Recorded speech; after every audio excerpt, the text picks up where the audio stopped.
So you're going to need your 1032 tap. You're going to need your tap fluid.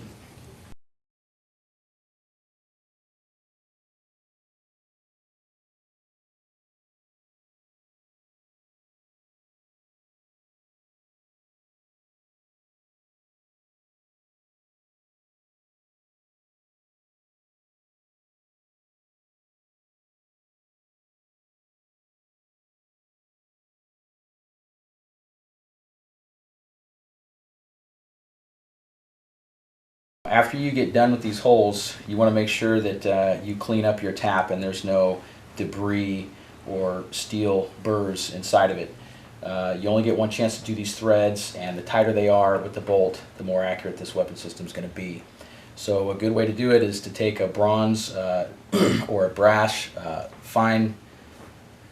fine-haired brush and get it off, or you can shoot it with some air. Okay, now we're actually going to attach the rail system onto the receiver. I went ahead and I've cleaned up some of these burrs with a little bit of emery cloth, medium grit.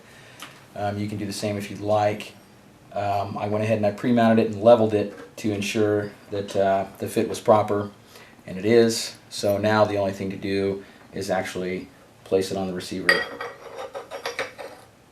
like this, using the bolts that came in the kit and the little Allen wrench that came in the kit. Okay, now the next step we're going to do is we're going to function check the receiver before we put it inside of our stock. So we're going to take our bolt that we've already built, pull the trigger back a little bit to get it in, set it. Alright, we've already visually and physically made sure there's no rounds inside this weapon, so it's safe. Place it back down and then pull the trigger back. Don't worry about, is it going to damage the weapon if I dry fire it? These things are beasts. It will not hurt this weapon.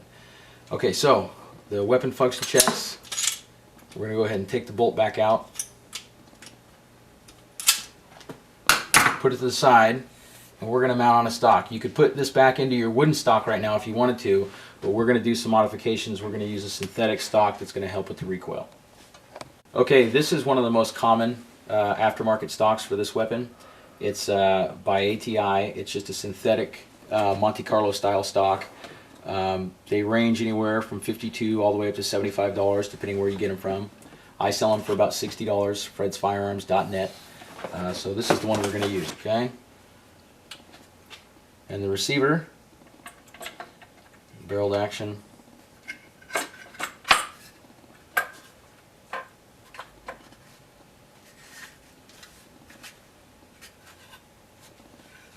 Fits right down inside. Okay, you might have to muscle these things in. I actually used a C-clamp to get this one in properly. You know, these weapons were pumped out by the millions, but some of them are a little bit beefier than other ones. These hex head ones have a lot of steel with them.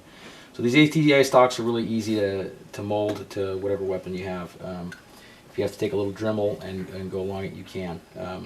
I just squeezed this one down in and it fit nice and snug. So now we're going to take the trigger guard.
Sure that our bolt fits properly. Okay, and it does.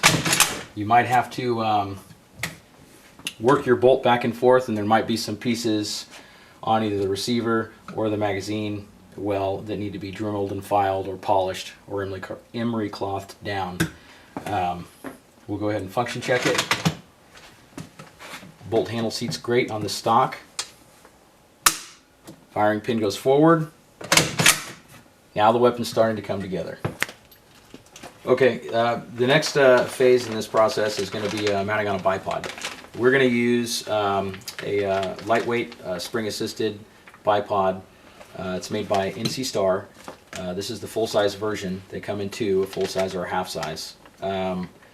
You can find these all over the place. I sell them fredsfirearms.net for $34, and they're a pretty good little bipod.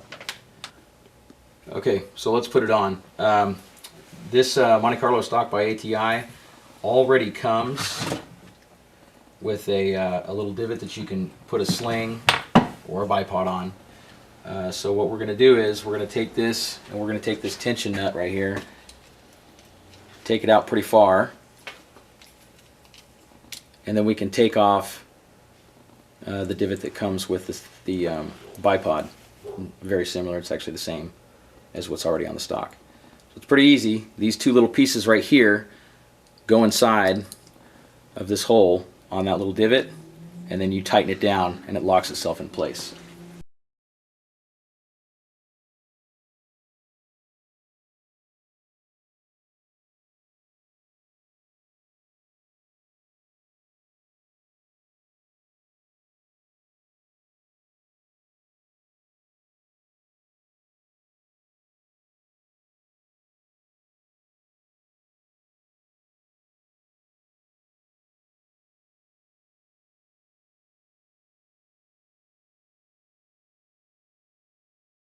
Alright, now we've got our bipod mounted, and you can either do this just extremely hand tight, or you can even take a pair of pliers and just give it about another quarter to a half twist to make sure that it's on there properly. We're going to use our bipod as a gun stand, put it down, use our board as a back support, and then stack up until we have this level, and then we're going to mount on our spring, I'm sorry, we're going to mount on our scope mounts and scope. Okay, so now we're going to go ahead and mount the scope. We've got our weapon decently leveled. We've got our levelers right here in case we need to use them. And I went ahead and I put this stuff on beforehand to make sure that everything fit properly. So what we're going to do is we're using some scope mounts. They're by NC Star. They're pretty good. They're made out of billet aluminum with the grip is actually steel, so they've got 4 points of contact on each ring. I'm going to put those on and just hand tighten them. Scope we're going to be using is a 3x9 by FM. It's got the quick change tactical elevation. It's got yardage for your optic. Okay. Put it on just like that, and then what we're going to do is we're going to put these rings on, but we're not going to tighten them down because we want to make sure that the scope is level with the receiver. So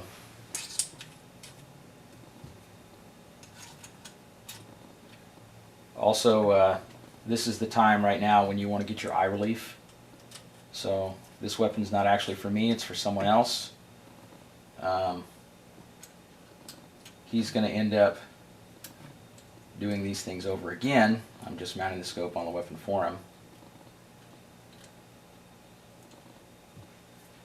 Now, when you place these bolts in, all you're doing is getting enough threading in to where they won't slip out,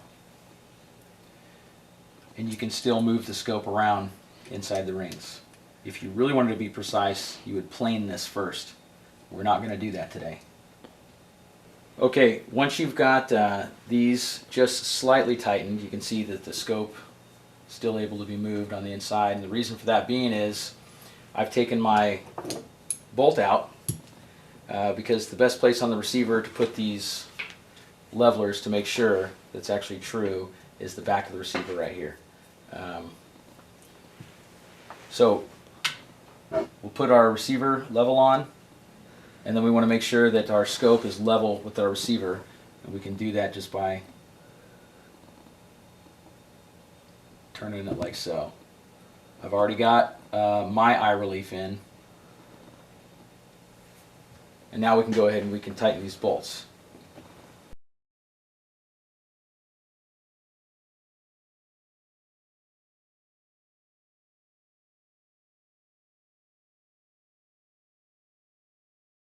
Okay, once all your screws and nuts are all tightened down, you can take your levelers off and then put your bolt back inside the weapon. At this point, you've got a complete gun. The next step is to bore sight it and take it to the range and get your BZO.